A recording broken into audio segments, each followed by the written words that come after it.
আল্লাহ রাব্বুল আলামিন মাথা থেকে পা পর্যন্ত বান্দাকে নিজেই বলছেন। আল্লাহ রাব্বুল আলামিন বলছেন, বান্দা নিজেই তোমার নিজের দিকে তাকায় দেখো, কাউকে দেখা লাগবে না। আমাকে চেনার জন্য আমি তোমার মধ্যে সব কিছু দিয়ে দিয়েছি। ওয়াফি আনফুসিকুম আফালা তুবসিরুন। বান্দা তুমি তোমার নিজের দিকে তাকায় দেখো, আমি তোমাকে কত সুন্দর করে বানায় দিয়েছি। বান্দা আমার নামে জিকিরটা করো, আমার শুকরিয়া আদায় করো, আমার সঙ্গে তুমি সখ্যতা গড়ে তোলো, আমার সঙ্গে তুমি মহাব্বত গড়ে তোলো। ফজর যখন আজান হয়ে যাবে, যখন কোনো বান্দা ওই সময় যদি ঘুম থেকে উঠতে পারে, শয়তান তাকে ওয়াসওয়াসা দিতে পারে না। শয়তান করে কি, প্রত্যেক রাতের শেষ রাতে এসে 3টা বাঁধন 3টা গিট বান্দাকে মেরে দিয়ে সে আবার ওয়াজও করে। তার ওয়াজটা হলো আলাইকা লাইলুন তাবিল, আলাইকা লাইলুন তাবিল। ও বান্দা তোমার রাত বড় লম্বা, ঘুমাও ঘুমাও, তোমার রাত বড় লম্বা। আজান হয়ে যায়, বান্দা ওঠে না। কিন্তু ওই সময় ওই 3টা গিট যদি কেউ ছুটাতে চায়, রাসূল পরামর্শ দিলেন 3টা কাজ করলে পরে শয়তানের গিট 3টাই ছুটে যায়। নাম্বার 1 হলো বান্দা যদি ওই সময় গা ঝাড়া দিয়া আলহামদুলিল্লাহিল্লাযী আহইয়ানা বা'দামা মাতানা ওয়া ইলাইহিন নুশুর, যদি বান্দা যদি এই দোয়া পড়ে যদি বিছনা থেকে উঠে, পিঠটাকে যদি বিছনা থেকে সরা দিয়ে বসে পড়ে, তার একটা ওই বাঁধনটা ছুটে যায়, একটা গিট ছুটে যায়। আবার যখন সে ওযু বানায় নামাজের নিয়তে, ওযুর মধ্য দিয়ে 2টা গিট তার ছুটে গেল। যখন সে হেঁটে হেঁটে মসজিদের দিকে রওনা দিয়ে যখন নামাজটা শুরু করে দিল, সূরা ফাতিহা যখন পড়লো, তার 3 নাম্বার গিটটাও ছুটে গেল। 24 ঘন্টা বাকি সময়টা শয়তান তার কাছে আসার আর সাহস পায় না। জোরে কোন সুবহানাল্লাহ। তাহলে ফজরের পূর্বে আমরা কয়টা বাঁধন ছুটাবো বলেন, কয়টা গিট ছুটাবো বলেন? এই 3টা গিট বেঁধে দেয় কে? কারণ কে বেঁধে দেয়? সবাইকে আজকের থেকে এই 3টা গিট কি ছুটাতে রাজি আছি? ফজর পড়বেন কারা কারা একটু হাত তুলে দেখান দেখি। জোরে বলি ইয়া আল্লাহ, আরো জোরে বলি ইয়া আল্লাহ। আমাদেরকে 5 ওয়াক্ত সালাত আদায় করার তৌফিক তুমি আল্লাহ দিয়ে দাও। জোরে বলি আমিন, আরো জোরে আমিন, আরো জোরে আমিন। নামাজ কার হক? আসতে বলে নামাজ কার হক? যে দলে নামাজ নেই সেই দলে আমরা নাই। রাজি আছেন তো? যে দলের কর্মসূচিতে নামাজের কর্মসূচি থাকে না, সেই দলের নেতৃত্বের মুখে আমরা থুতু মারি। মনে থাকবে তো সবার? আমার দেশে এমন দল আছে না নাই, যে দলের নেতাও নামাজ পড়ে না, কর্মীও নামাজ পড়ে না, এবং দলের কোনো নির্দেশনাও নাই যে নামাজ পড়ো। সম্মানিত ভাইয়েরা, যেখানে আল্লাহর হক নষ্ট হবে সেই জায়গায় আমার যাওয়ার কোনো দরকার নাই। আমি আজকে বলছি যে আমার তাড়াতাড়ি উঠাবেন, দেরি করাবেন না, কিন্তু ওই একই কাহিনী বলতে বলতে বলতে বলতে আমার দেরি করায় ফেলে। কেউ উঠবেন না। আমি আজকে আলোচনার একটা কমপ্লিমেন্টসি টানবো সবাইকে নিয়ে। জোরে বলি ইনশাআল্লাহ। আমরা বিবেকহীন হব না বিবেকবান হব? বিবেকহীন না বিবেকবান? আল্লাহ নিজে সার্টিফিকেট দিচ্ছেন, যার মধ্যে 9টা গুণ থাকবে সে বিবেকবান। আরবিতে তার নাম হচ্ছে উলুল আলবাব। বলুন উলুল আলবাব, বলেন উলুল আলবাব। আবার উলুল আলবাব অর্থাৎ বিবেকবান। যার বিবেক ঠিক আছে তার জান্নাতও ঠিক আছে, যার বিবেক নাই তার জান্নাতও ঠিক নাই। কি কথা কি বোঝা গেল? যার ইংলিশ হচ্ছে কমন সেন্স, যার ইংরেজি কি কমন সেন্স, মানে বিবেক। এটা খাদ্য খাওয়া যাবে, এটা অখাদ্য খাওয়া যাবে না। আচ্ছা বলেন তো, যে মদ খায় সেও কি জানে না যে মদ খেলে পরে আমার লিভার নষ্ট হয়? এরপরও কি করে? খায়। আচ্ছা চোর যে চুরি করে এটা কি ও কি ভালো মনে করে? আচ্ছা মুনাফিক যে মুনাফিকি করে এটাকে মুনাফিকি করে কি ভালো মনে কইরা? মুনাফিকি কিন্তু মুনাফিকি গালি দেয়, চোরও কিন্তু চোরকে গালি দেয়। যে জেনা করে সে কি মনে করে যে জেনা কাজটা ভালো? সে কিন্তু মনে মনে কিন্তু আসামি। কিন্তু এই যে একটা কমন সেন্স, এই যে একটা অনুভূতি ভিতরে কাজ করে, এটাই হচ্ছে বিবেক। বিবেক হচ্ছে পৃথিবীর সবচেয়ে বড় রাডার। এই বিবেক যদি কারো মধ্যে খেলে সে কখনো জাহান্নামে যাবে না। আমরা বিবেকটাকে ঠিক রাখি। জোরে বলি ইনশাআল্লাহ। উলুল আলবাব কারা? নাম্বার 1 হল আল্লাহ রাব্বুল আলামিন সুন্দর করে বলছেন, মনোযোগ দিয়ে শুনবেন। الذين يوفون بعهد الله ولا ينقضون الميثاق নাম্বার 1 হলো যারা আল্লাহর সঙ্গে যে ওয়াদা সে ওয়াদা যারা পূরণ করে। আল্লাহর সঙ্গে ওয়াদা কি করেছে সবার কম বেশি জানা আছে। আমার জন্ম কিন্তু এই দুনিয়াতে হয়েছে ভালো কথা, কিন্তু এই দুনিয়াতে আসার আগে আমরা কিন্তু 2টা জগৎ পাড়ি দিয়েছি। নাম্বার 1 পাড়ি দিয়েছি আমরা রুহের জগৎ পাড়ি দিয়েছি। রুহের জগতে আমরা যখন ছিলাম সব রুহগুলোকে আল্লাহ পাক একসঙ্গে রেখেছিলেন। সেই সময় আল্লাহ পাক আমাকে একটা বিষয়ে প্রশ্ন করেছিলেন। কোরআন বলছে আলাস্তু বিরাব্বিকুম, আমি কি তোমার রব নই? সেই সময় আমরা সবাই মুসলেখা দিয়ে এসেছি, স্বীকৃতি দিয়েছি হ্যাঁ তুমি আমার রব। এই রুবুবিয়্যাতের স্বীকৃতি আমরা রুহের জগতে দিয়েছি। এরপরে মহান রব্বুল আলামিন তার পদ্ধতিতে মার পেটের মধ্যে মহান রব্বুল আলামিন আমাকে পাঠায়া দিলেন, প্রাণ সঞ্চার করলেন। প্রাণ কিন্তু আগে দেন নাই, আগে বডি দিয়েছেন। আগে কি দিয়েছেন বলেন? বডি দিয়েছেন। স্বামী স্ত্রীর সম্পর্ক হয়ে গেল। 1 ফোঁটা পানি কি আল্লাহ পাক সক্রিয় করলেন, জমাট করলেন, গোশতের টুকরা বানালেন। ফাকাসাউনাল ইযামা লাহমা, এরপরে চামড়া দিয়া সুন্দর করে প্যাকেট করলেন। চোখের জায়গায় চোখ দিলেন, কানের জায়গায় কান দিলেন, নাকের জায়গায় নাক দিলেন, মুখের জায়গায় মুখ দিলেন, হাতের জায়গায় হাত দিলেন, পায়ের জায়গায় পা দিলেন। সব কিছু কমপ্লিট করলেন তিনি ওই সুরক্ষিত মার পেটের ভিতরে, যে পেটের মধ্যে কোনো প্রকার আলো নাই। পৃথিবীর সমস্ত কারখানাগুলো পর্যাপ্ত আলো ছাড়া সেই কারখানার প্রোডাকশন হয় না। কিন্তু আমার জন্ম আপনার জন্ম এমন কারখানাতে, যেই কারখানার মধ্যে চুল পরিমাণ কোনো আলো নাই, কিন্তু নিখুঁত করে আমাকে আপনাকে সৃষ্টি করেছেন ওই অন্ধকার পেটের মধ্যে। তিনি আমার কে? তিনি আমার কে? আল্লাহ আমাকে বানিয়েছেন, এত সুন্দর করে বানিয়েছেন। পৃথিবীর কোনো মানুষের পক্ষে এমন সুন্দর করে বানানো সম্ভব নয়। চোখের জায়গায় চোখ দিয়েছেন, কানের জায়গায় কান দিয়েছেন, নাকের জায়গায় নাক দিয়েছেন, কপালের জায়গায় কপাল দিয়েছেন, চুলের জায়গায় চুল দিয়েছেন। চুলটা এই চামড়া হাতের তালুতে দেন না, হাতের তালুতে দিলে পরে সুবিধা না অসুবিধা বলেন? বলেন বলেন বলেন বলেন। এই জায়গায় চুল গজায়, এই জায়গায় চুল গজায়, মাথায় চুল গজায়। আল্লাহ রাব্বুল আলামিন চুলকেও অর্ডার দিচ্ছেন চুল কোথায় গজাবে, চুল কোন চামড়ায় গজাবে না। নাকের চামড়া কিন্তু একরকম, বুকের চামড়া আরেক রকম, আবার দেখবেন তালুর চামড়া আরেক রকম। একই বডির ভিতরে একই মাথা থেকে পা পর্যন্ত ক্লাস চামড়া দিয়েছেন। পায়ের তালুর চামড়া একরকম, হাতের তালুর চামড়া একরকম, আবার এখানকার চামড়া একরকম, গালের চামড়া একরকম। হাজারো চামড়ার বিভিন্ন ক্লাসিফিকেশন করে দিয়েছেন। তিনি আমার কে? আসতে বলুন, তিনি আমার কে? বুকের ঠান্ডা আর মুখের ঠান্ডা কি এক? বুকে যে ঠান্ডা লাগে, বুকের চামড়া যে ঠান্ডা লাগে, আর মুখের চামড়া কি এক? না। নাকটা দিয়েছেন মুখের সাথে। আকিদুল ভাই, এই নাকটা যদি ধরেন এই জায়গা থেকে আপনি সরাইয়া দেন, এই নাকটা এই জায়গা থেকে সরাইয়া দিলে পরে পৃথিবীর যত সুন্দর মানুষ হোক না কেন, মুখে নাক নাই, তার সৌন্দর্য আছে নাকি? শেষ হয়ে গেছে তার নাকের সৌন্দর্য। এই নাকটা যদি এই জায়গায় না দিয়ে যদি বগলের তলে দেওয়া হতো, কিসের তলে? বগলের তলে। গরমকাল না হয় সমস্যা নাই, শীতকালে এই পৌষ মাঘের শীতের ভিতরে 4-5টা কাপড় তাও ঠান্ডা যায় না। খাইতে বসবেন, প্রথমে দরকার মুখে নেওয়া না নাকে নেওয়া? বলেন কোথায় নেবেন? আগে আগে নিতে হবে নাকে। নাক বলে দেবে ব্রেনকে, সিগন্যাল দেবে এটা খাবি, কারণ সুন্দর সুগন্ধ পাওয়া যাচ্ছে, বাসি না, গন্ধ না, ভালো কিছু। নাক আগে সিগন্যাল দেবে, ব্রেনে গিয়ে হিট করবে। এরপরে মুখের মধ্যে নিবেন, জিব্বার উপরে পড়বে, জিব্বা আবার সিগন্যাল দিবে ভালো, খুব স্বাদ হয়েছে। সুবহানাল্লাহ বলবেন না? খাই তো হুঁশ থাকে না, খাই তো ঠিকই, কিন্তু হুঁশ তো থাকে না। অথচ জিব্বায় স্বাদটা দিয়েছেন কে? নাকটা এখানে মুখের সঙ্গে লাগায় দিয়েছেন কে? আর বগলে যদি দেওয়া হতো তাহলে কি হতো? শীতের দিন 4-5টা কাপড় সব খুলে আগে নাকের সামনে খাবার দেওয়া বলা লাগতো, নাক বলে এটা জায়েজ কি না জায়েজ, কত সুবিধা হয়ে যেত। গতকালকে আমার চট্টগ্রাম মাহফিল ছিল, তার আগের দিন ছিল ঢাকায়। গেলাম, আবার আসলাম, আবার ঢাকা থেকে এখানে আসলাম।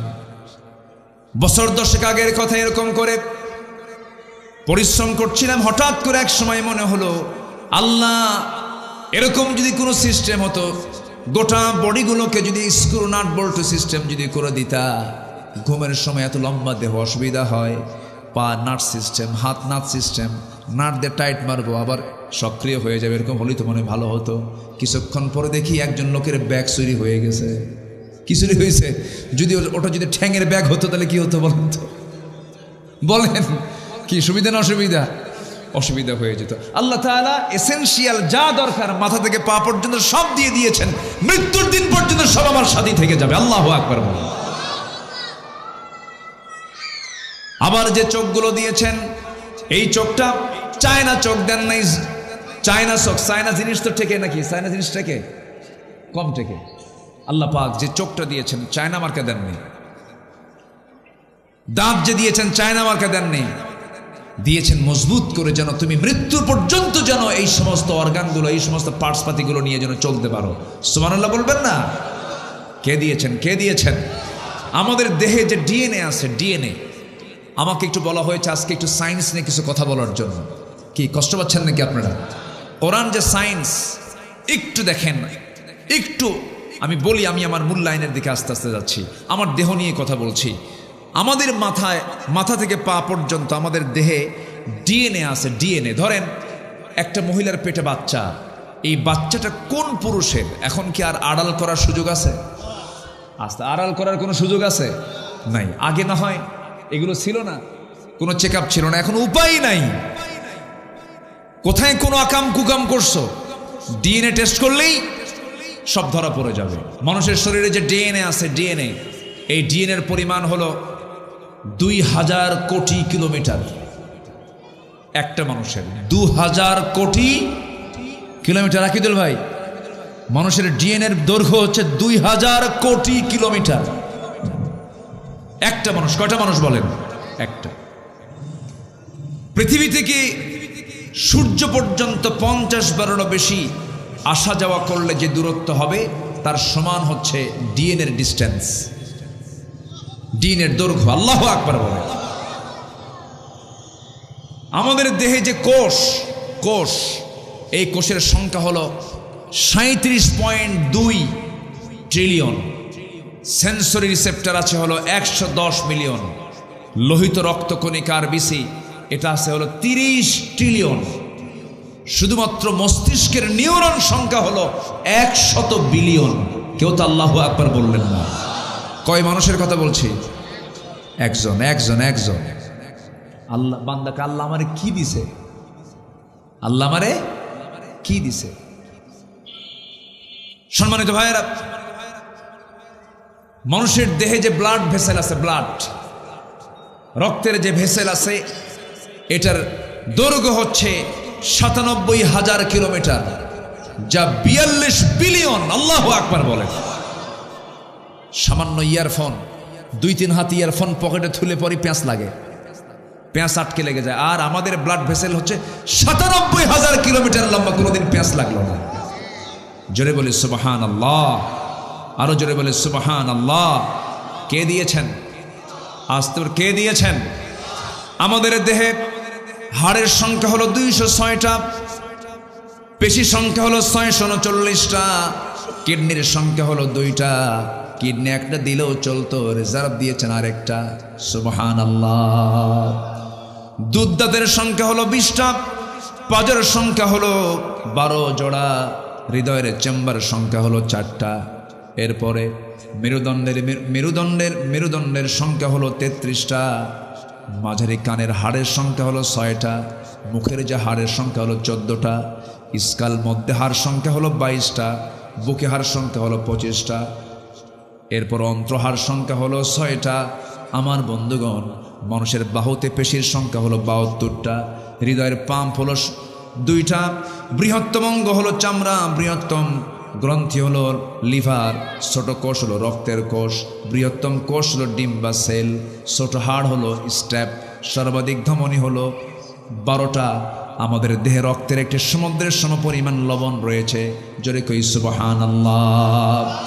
আল্লাহ রাব্বুল আলামিন মাথা থেকে পা পর্যন্ত বান্দাকে নিজেই বলছেন, আল্লাহ রাব্বুল আলামিন বলছেন, বান্দা নিজেই তোমার নিজের দিকে তাকায় দেখো, কাউকে দেখা লাগবে না, আমাকে চেনার জন্য আমি তোমার মধ্যে সব কিছু দিয়ে দিয়েছি। ওয়াফি আনফুসিকুম আফালা তুবসিরুন, বান্দা তুমি তোমার নিজের দিকে তাকায় দেখো, আমি তোমাকে কত সুন্দর করে বানায় দিয়েছি। বান্দা আমার নামে জিকিরটা করো, আমার শুকরিয়া আদায় করো, আমার সঙ্গে তুমি সখ্যতা গড়ে তোলো, আমার সঙ্গে তুমি মহাব্বত গড়ে তোলো। ফজর যখন আজান হয়ে যাবে, যখন কোনো বান্দা ওই সময় যদি ঘুম থেকে উঠতে পারে, শয়তান তাকে ওয়াসওয়াসা দিতে পারে না।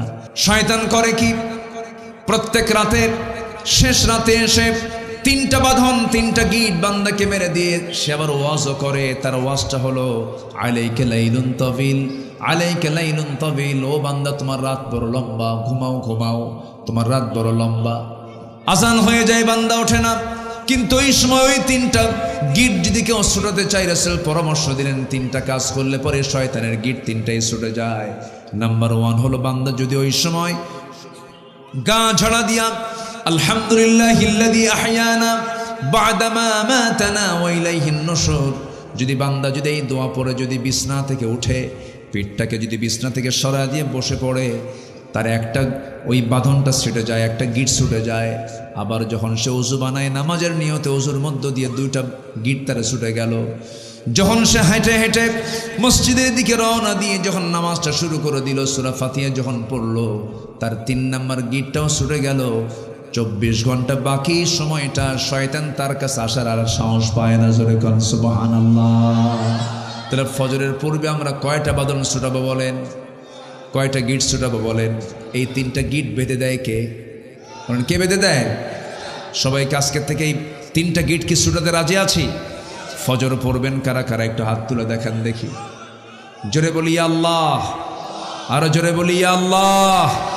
আমাদেরকে 5 ওয়াক্ত সালাত আদায় করার তৌফিক তুমি আল্লাহ দিয়ে দাও। জোরে বলি আমিন, আরো জোরে আমিন, আরো জোরে আমিন। নামাজ কার হক? আসতে বলে নামাজ কার হক? যে দলে নামাজ নেই সেই দলে আমরা নাই। রাজি আছেন তো?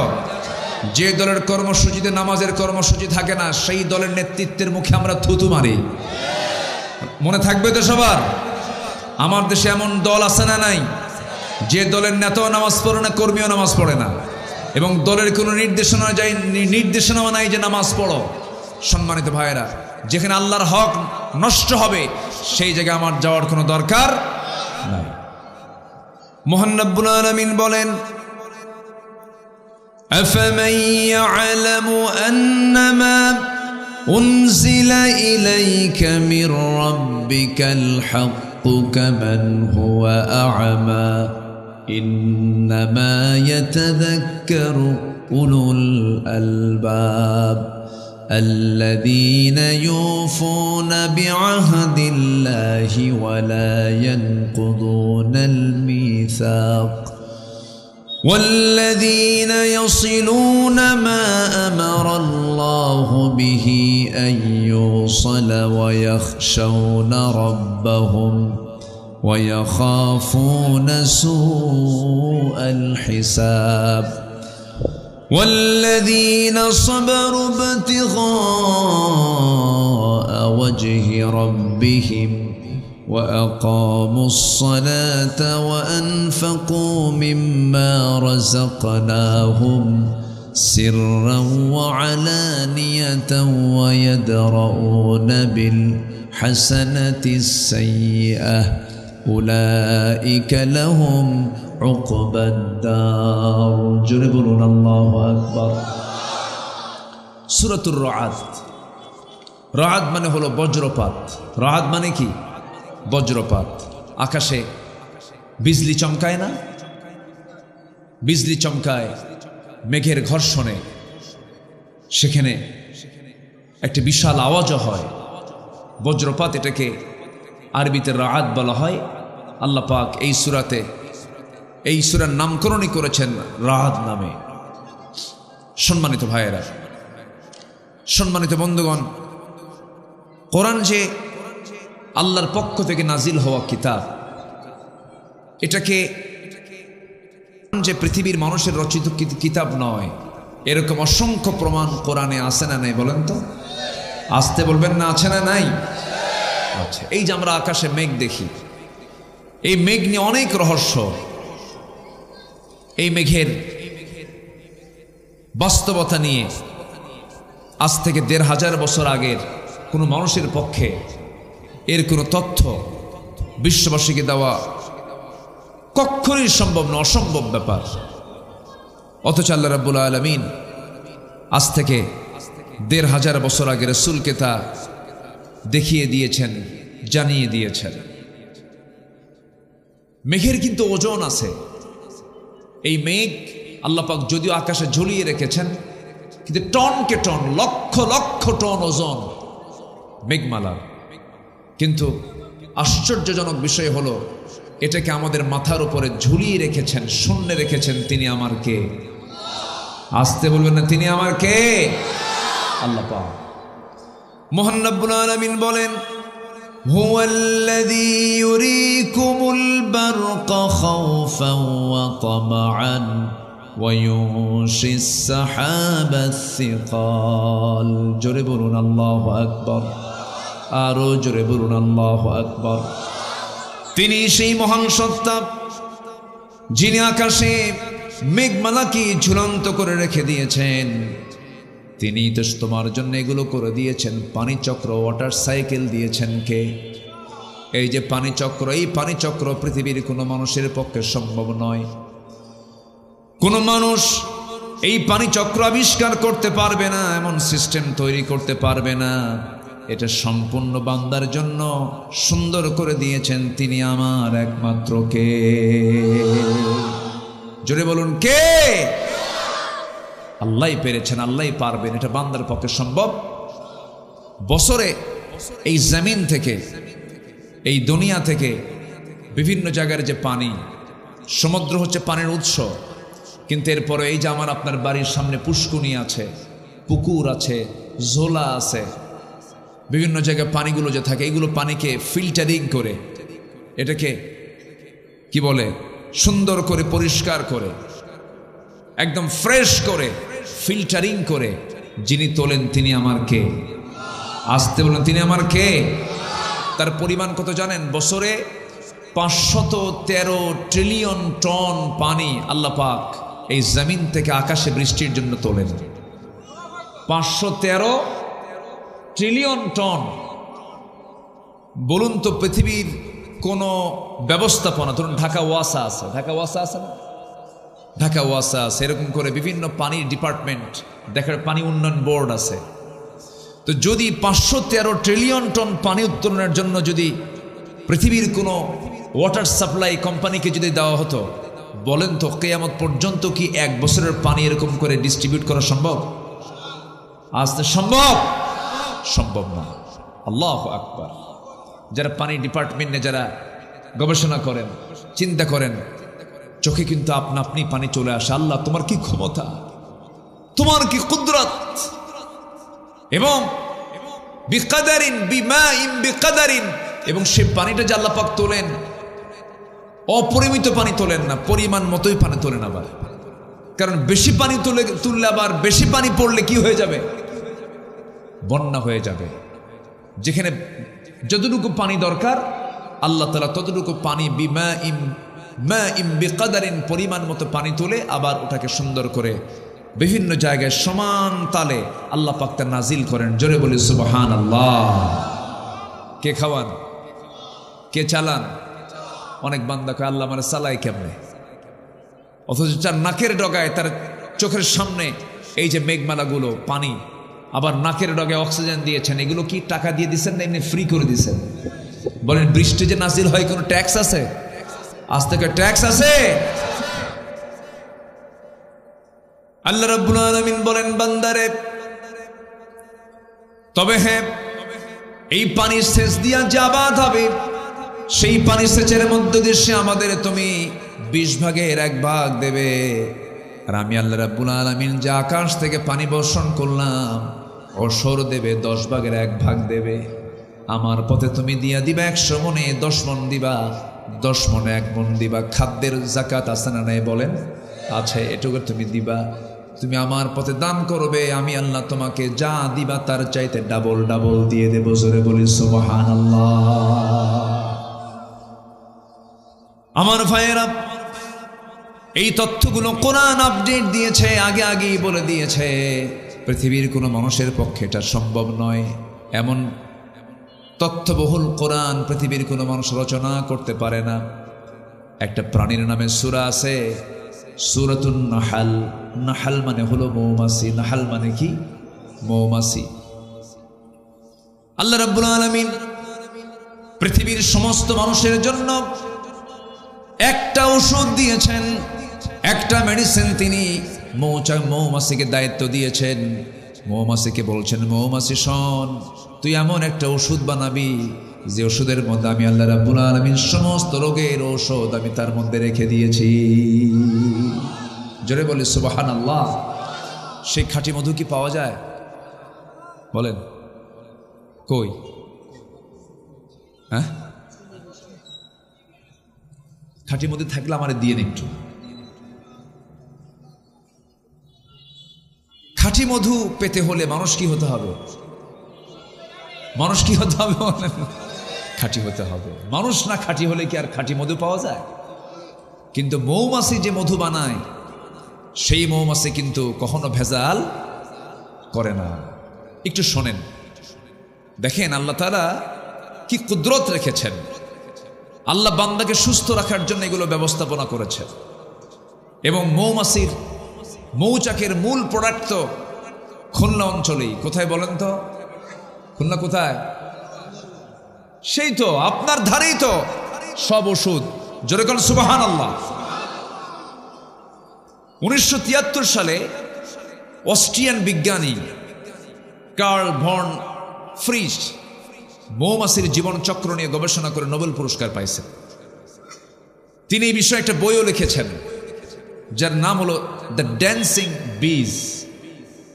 তিনি সর্বপ্রথম ফটোগ্রাফির মাধ্যমে প্রমাণ করে দেখিয়েছেন মূলত ফিমেল ওয়ার্কার বি, অর্থাৎ স্ত্রী মৌমাছি মধু সংগ্রহ করে এবং মৌচাক নির্মাণের মূল সে কর্মী। মৌচাকটা স্ত্রী মশাই, কি বলে, স্ত্রী মৌমাছিটাই এটার ম্যানেজমেন্টে থাকে। অথচ আল্লাহ রাব্বুল আলামিন এই তথ্যটা আজ থেকে ১৫০০ বছর আগে কোরআনে কারীমের মধ্যে বলে দিয়েছেন। আল্লাহ রাব্বুল আলামিন সুন্দর করে বলছেন, ওয়াআউহা রাব্বুকা ইলান নাহলি আনিত্তাখিযি মিনাল জিবালি বুয়ুতান ওয়া মিনাশ শাজারি ওয়া মিম্মা ইয়ারিশুন। জোরে বলুন আল্লাহু আকবার।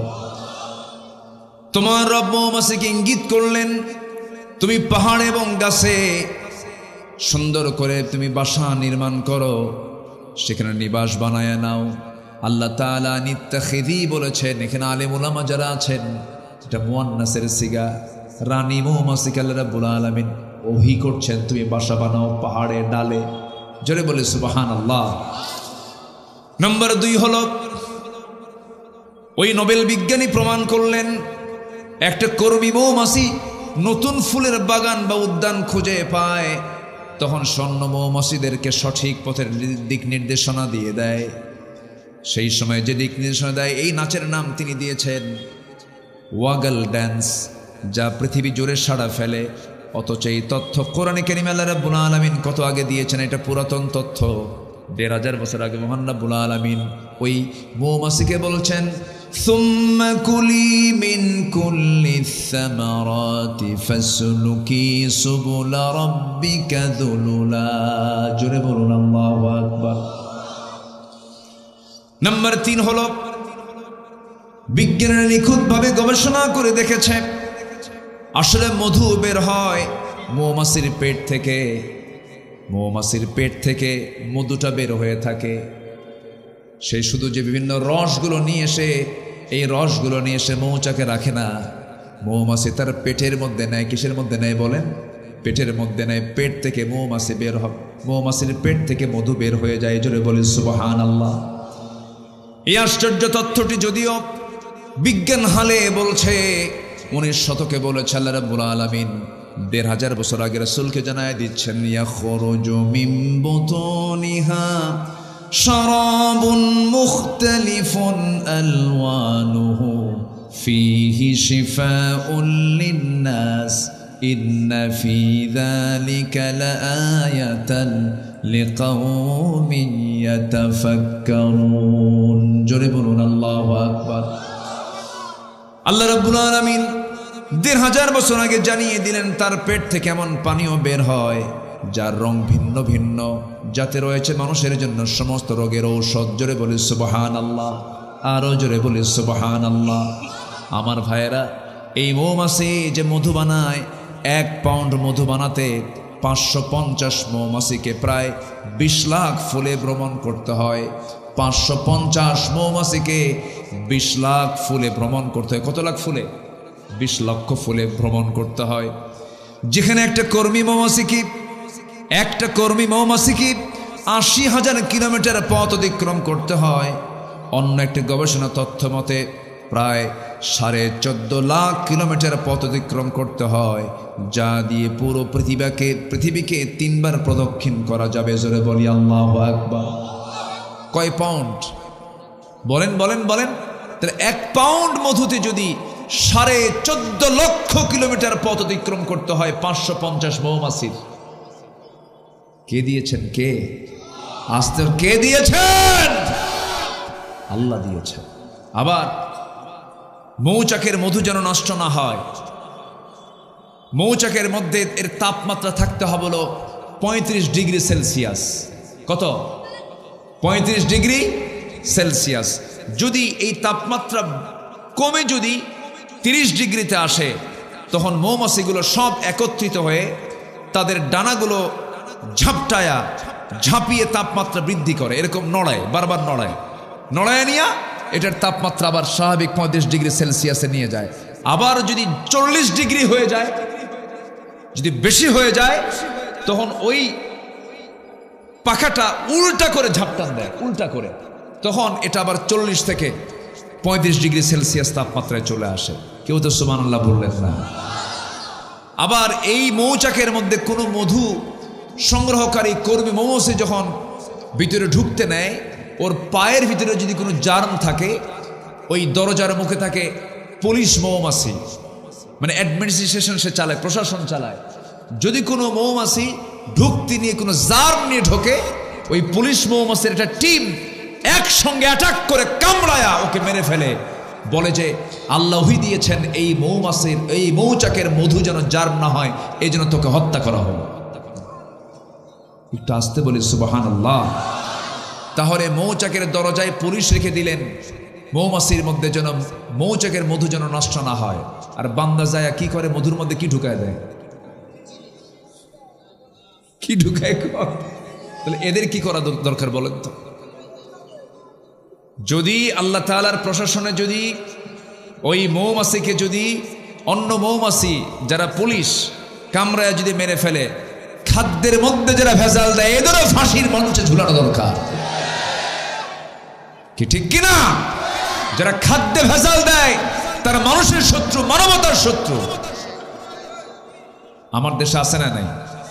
আচ্ছা, তাহলে বলুন তো, কোরআন কি শুধু নামাজের কথা বলে? কোরআন কি শুধু নামাজের কথা বলে? একটা সূরা আছে সূরাতুল হাদিদ। সূরাতুল হাদিদ মানে হচ্ছে লোহা। হাদিদ মানে কি? লোহা। লোহা নামে সূরা। এটা কেমন ধর্মীয় কিতাব যে এর মধ্যে আবার লোহা নামে সূরা থাকে? বিষয়টা কিন্তু এরকম। ধর্মীয় কিতাবের মধ্যে থাকবে নামাজের কথা, রোজার কথা, দান সদকার কথা, এগুলো থাকবে। লোহা কেন এখানে আসলো?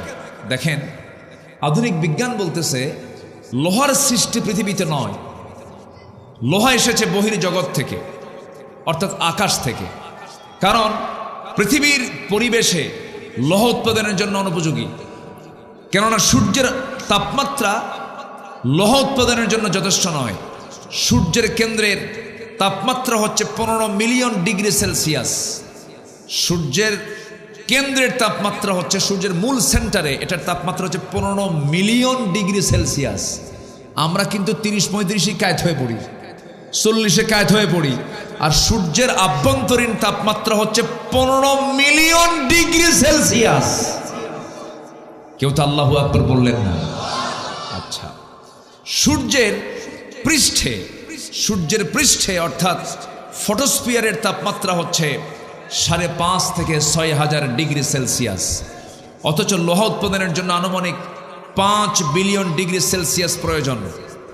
বিজ্ঞানীদের ধারণা কোন সুপারনোভা বিস্ফোরণ থেকে এই লোহার আগমন ঘটতে পারে, অর্থাৎ আকাশ থেকে এই লোহাটা পৃথিবীতে এসেছে, এটা বিজ্ঞান অনুমান করছে। অথচ 1500 বছর আগে কোরআনে কারীম আল্লাহ তাআলা সূরা হাদীদ নাজিল করে বলছেন কোরআন আকাশ থেকেই নাজিল হয়েছে। জোরে বলে সুবহানাল্লাহ। আল্লাহ রাব্বুল আলামিন বলেন وَأَنزَلْنَا الْحَدِيدَ فِيهِ بَأْسٌ شَدِيدٌ وَمَنَافِعُ لِلنَّاسِ।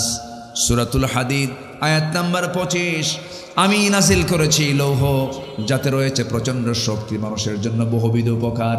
ওয়ানজালনা, আলেম ওলামা যারা আছেন, ওয়ানজালনা মানে কোনো কিছু থেকে উপর থেকে পড়ে যাওয়া, আকাশ থেকে নাজিল করেছেন লোহা। তিনি আমার কে? আসতে বলবে না, তিনি আমার কে? অবদান কার অবদান? এই পৃথিবীতে লোহা আবিষ্কারই হয় নাই, লোহা এসেছে আকাশ থেকে। আল্লাহু আকবার বলেন। মানুষ কি করেছে? মানুষ কিছুই করে নাই। আল্লাহর সৃষ্টি নিয়ে একটু নাড়াচাড়া করে। কি করে? একটা চাল বানাতে পারে, একটা চাল, 1 ফোঁটা পানি, 1 ফোঁটা পানি বানাতে পারে না, 1 ফোঁটা চাল বানাতে পারে না। কোন কসু করছে মানুষ? হ্যাঁ, মানুষ কয়েছে অনেক কিছু করেছে। কি করেছে? একটা চাল বানাতে পারে নাই, 1 ফোঁটা পানি বানাতে পারে নাই। সব অবদান কার? আল্লাহ।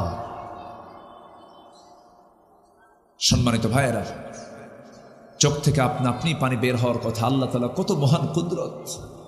যা কিছু দেখি সব কার অবদান? আল্লাহর অবদান। আল্লাহ এখন বলছেন বান্দা বিবেকবান হও, আমাকে একটু চেনার চেষ্টা করো, আখিরাতকে খুঁজো, আমাকে খোঁজার চেষ্টা করো, আমাকে চেনার চেষ্টা করো। আল্লাহর দৃষ্টিতে বিবেকবান কারা? যাদের মধ্যে মোটামুটি ভাবে 9টা দিক যার মধ্যে আছে সে হলো বিবেকবান। কয়টা দিক বলেন? আমি কি একটাও বলেছি? না। যে উঠলোকে ধরেন তো, ওই যে 2জন উঠছে, ধরেন তো একটু, বসেন। আমি তো উঠতে দেব না। আমি আসছি এখানে 8:30টায়। আমি আজকে বলছি যে আমার তাড়াতাড়ি উঠাবেন, দেরি করাবেন না, কিন্তু ওই একই কাহিনী বলতে আমার দেরি করায় ফেলে। কেউ উঠবেন না। আমি আজকে আলোচনার একটা কমপ্লিমেন্টসি টানবো সবাইকে নিয়ে। জোরে বলি ইনশাআল্লাহ। আমরা বিবেকহীন হব না বিবেকবান হব? বিবেকহীন না বিবেকবান? আল্লাহ নিজে সার্টিফিকেট দিচ্ছেন যার মধ্যে 9টা গুণ থাকবে সে বিবেকবান। আরবিতে তার নাম হচ্ছে উলুল আলবাব। বলুন উলুল আলবাব, বলেন উলুল আলবাব, আবার উলুল আলবাব, অর্থাৎ বিবেকবান। যার বিবেক ঠিক আছে তার জান্নাতও ঠিক আছে, যার বিবেক নাই তার জান্নাতও ঠিক নাই। কি কথা কি বোঝা গেল? যার ইংলিশ হচ্ছে কমন সেন্স, যার ইংরেজি কি কমন সেন্স মানে বিবেক। এটা খাদ্য খাওয়া যাবে, এটা অখাদ্য খাওয়া যাবে না। আচ্ছা বলেন তো, যে মদ খায় সেও কি জানে না যে মদ খেলে পরে আমার লিভার নষ্ট হয়? এরপরও কি করে? খায়। আচ্ছা চোর যে চুরি করে এটা কি ও কি ভালো মনে করে? আচ্ছা মুনাফিক যে মুনাফিকি করে এটা কি মুনাফিকি করে কি ভালো মনে কইরা? মুনাফিকি কিন্তু মুনাফিকি গালি দেয়, চোরও কিন্তু চোরকে গালি দেয়। যে জেনা করে সে কি মনে করে যে জেনা কাজটা ভালো? সে কিন্তু মনে মনে কিন্তু আসামি। কিন্তু এই যে একটা কমন সেন্স, এই যে একটা অনুভূতি ভিতরে কাজ করে, এটাই হচ্ছে বিবেক। বিবেক হচ্ছে পৃথিবীর সবচেয়ে বড় রাডার। এই বিবেক যদি কারো মধ্যে খেলে সে কখনো জাহান্নামে যাবে না। আমরা বিবেকটাকে ঠিক রাখি, জোরে বলি ইনশাআল্লাহ। উলুল আলবাব কারা?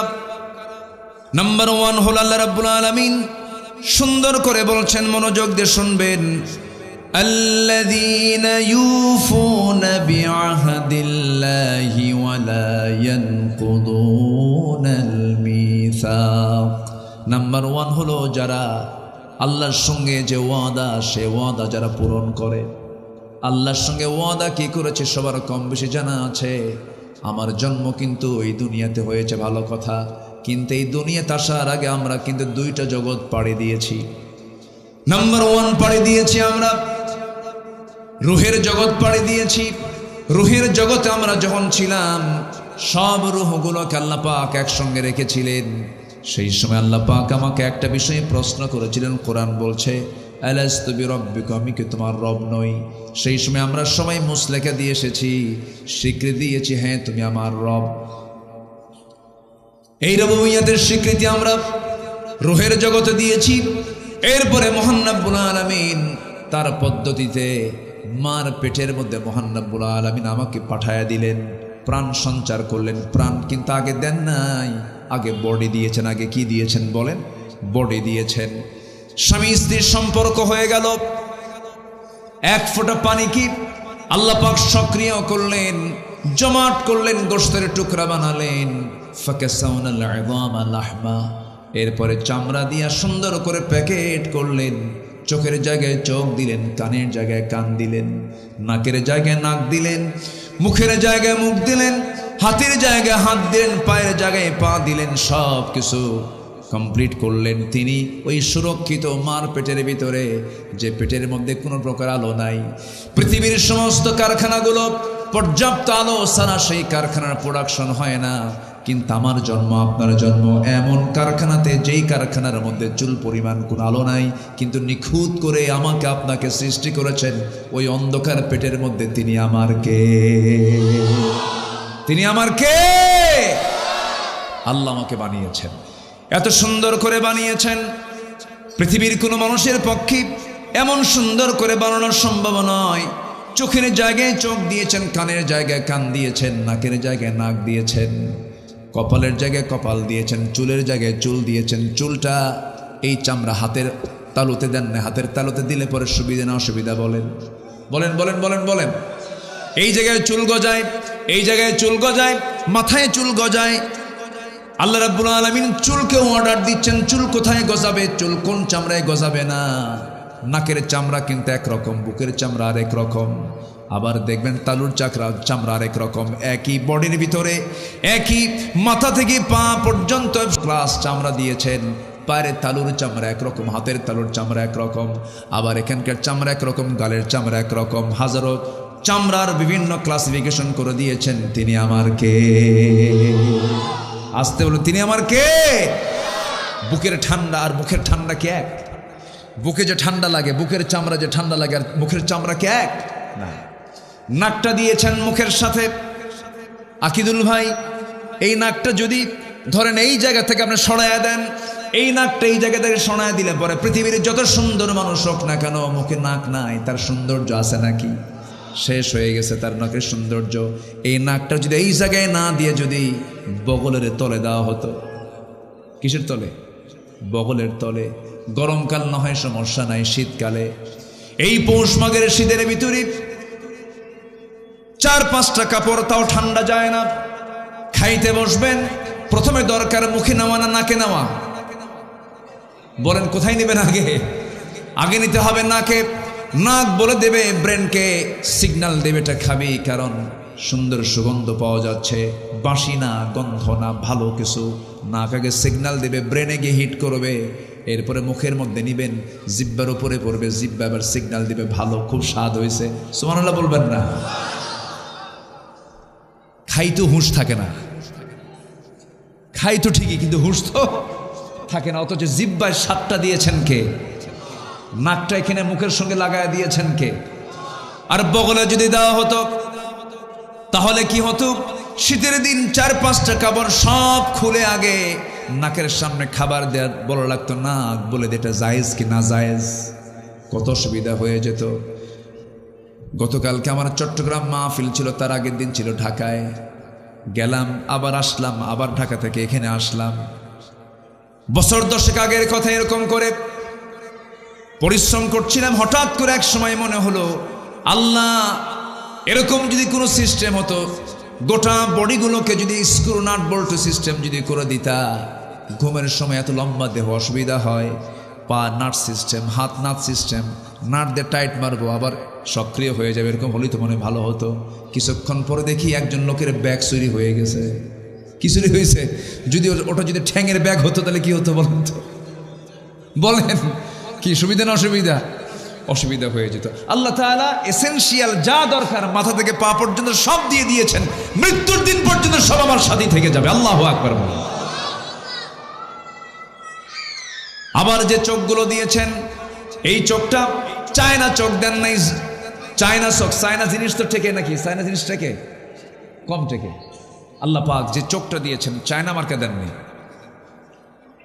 দাঁত যে দিয়েছেন চায়না মার্কা দেননি, দিয়েছেন মজবুত করে, যেন তুমি মৃত্যু পর্যন্ত যেন এই সমস্ত অর্গানগুলো, এই সমস্ত পার্টস পাতিগুলো নিয়ে যেন চলতে পারো। সুবহানাল্লাহ বলবেন না? কে দিয়েছেন? কে দিয়েছেন? আমাদের দেহে যে ডিএনএ আছে, ডিএনএ, আমাকে একটু বলা হয়েছে আজকে একটু সায়েন্স নিয়ে কিছু কথা বলার জন্য। কি কষ্ট পাচ্ছেন নাকি আপনারা? কোরআন যে সায়েন্স, একটু দেখেন, একটু আমি বলি, আমি আমার মূল লাইনের দিকে আস্তে আস্তে যাচ্ছি। আমার দেহ নিয়ে কথা বলছি। আমাদের মাথা থেকে পা পর্যন্ত আমাদের দেহে ডিএনএ আছে। ডিএনএ, ধরেন একটা মহিলার পেটে বাচ্চা, এই বাচ্চাটা কোন পুরুষের, এখন কি আর আড়াল করার সুযোগ আছে?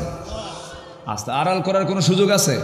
নাই। আগে না হয় এগুলো ছিল না, কোনো চেক আপ ছিল না, এখন উপায় নাই।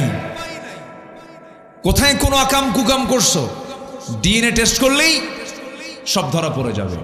আপনি বিড়ি খান কি বিড়ি খান না, গাঁজা খান কি গাঁজা খান না, মদ খান কি মদ খান না, আপনি হাজারবার বললে কাম হবে না। ব্লাড টেস্ট করলেই ধরা পড়বে যে আপনি কত গাঁজা জীবনে খাইছেন। কি কথা কি বুঝতেছেন? এখন সবকিছুই চেক আপ হয়। আমার হাতে যদি চাকরির ক্ষমতা থাকতো, চাকরি দেওয়ার দায়িত্ব যদি আমার থাকতো, আমি আগে সবার আগে কি করতাম জানেন?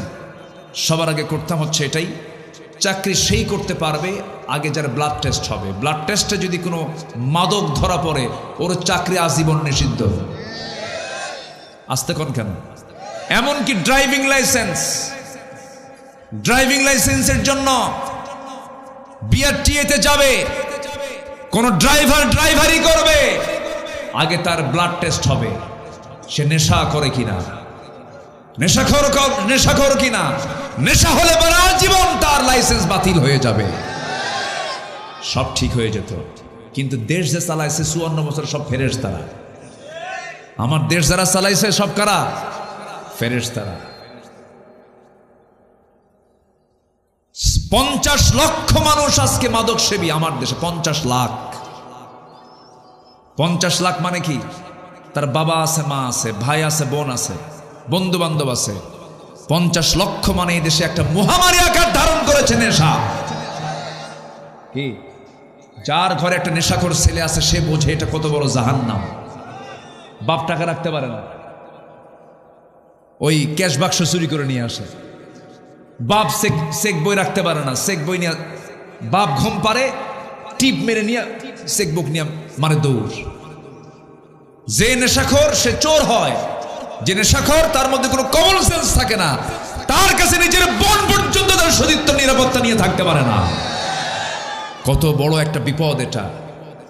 আজকে আমার দেশে 50 লক্ষ মানুষ মাদক সেবী। নামাজ নাই। 20 কোটি মানুষের ভিতরে, মুসলমানের ভিতরে মাত্র 5% মুসলমান নামাজ পড়ে।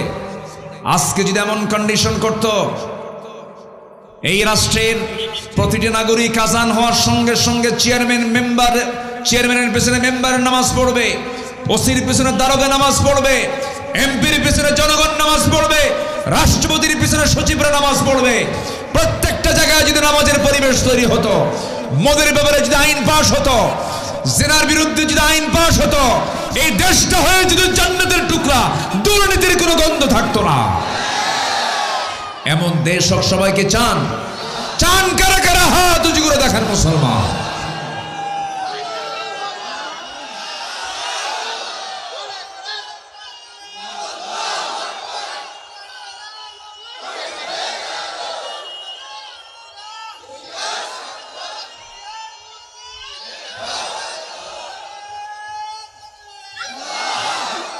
আল্লাহ কবুল করেন। জোরে বলে আমিন, আরো জোরে আমিন। মানুষের শরীরে যে ডিএনএ আছে, ডিএনএ, এই ডিএনএর পরিমাণ হলো 2000 কোটি কিলোমিটার। একটা মানুষের 2000 কোটি কিলোমিটার। আকিদুল ভাই, মানুষের ডিএনএর দৈর্ঘ্য হচ্ছে 2000 কোটি কিলোমিটার। একটা মানুষ। কয়টা মানুষ বলেন? একটা। পৃথিবী থেকে সূর্য পর্যন্ত 50 বারেরও বেশি আসা যাওয়া করলে যে দূরত্ব হবে তার সমান হচ্ছে ডিএনএর ডিস্টেন্স, ডিএনএর দৈর্ঘ্য। আল্লাহু আকবার বলে। আমাদের দেহে যে কোষ, এই কোষের সংখ্যা হলো 37.2 ট্রিলিয়ন। সেন্সরি রিসেপ্টর আছে হলো 110 মিলিয়ন। লোহিত রক্তকণিকার বিসি এটা আছে হলো 30 ট্রিলিয়ন। শুধুমাত্র মস্তিষ্কের নিউরন সংখ্যা হলো 100 বিলিয়ন। কেউ তো আল্লাহু আকবার বললেন না। কয় মানুষের কথা বলছি? একজন। আল্লাহ বান্দাকে আল্লাহ আমারে কি দিছে? আল্লাহ আমারে কি দিছে? সম্মানিত ভাইয়েরা, মানুষের দেহে যে ব্লাড ভেসেল আছে, ব্লাড রক্তের যে ভেসেল আছে, এটার দৈর্ঘ্য হচ্ছে 97,000 কিলোমিটার, যা 42 বিলিয়ন। আল্লাহু আকবার বলেন। সামান্য ইয়ারফোন, 2-3 হাত ইয়ারফোন পকেটে তুলে পরই পেঁচ লাগে, পেঁচ আটকে লেগে যায়। আর আমাদের ব্লাড ভেসেল হচ্ছে 97,000 কিলোমিটার লম্বা, কোনোদিন পেঁচ লাগলো না। জোরে বলি সুবহানাল্লাহ, আরো জোরে বলি সুবহানাল্লাহ। কে দিয়েছেন? আস্তে কে দিয়েছেন? আমাদের দেহে হাড়ের সংখ্যা হলো 206টা, পেশি সংখ্যা হলো 639টা, কিডনির সংখ্যা হলো 2টা। কিডনি একটা দিলেও চলতো, রিজার্ভ দিয়েছেন আরেকটা। সুবহানাল্লাহ। দুধদাঁতের সংখ্যা হলো 20টা, পাজের সংখ্যা হলো 12 জোড়া, হৃদয়ের চেম্বার সংখ্যা হলো 4টা। এরপরে মেরুদণ্ডের সংখ্যা হলো 33টা, মাঝারি কানের হাড়ের সংখ্যা হলো 6টা, মুখের যে হাড়ের সংখ্যা হলো 14টা, স্কাল মধ্যে হাড় সংখ্যা হলো 22টা, বুকে হাড় সংখ্যা হলো 25টা। এরপর অন্ত্রহাড় সংখ্যা হলো 6টা।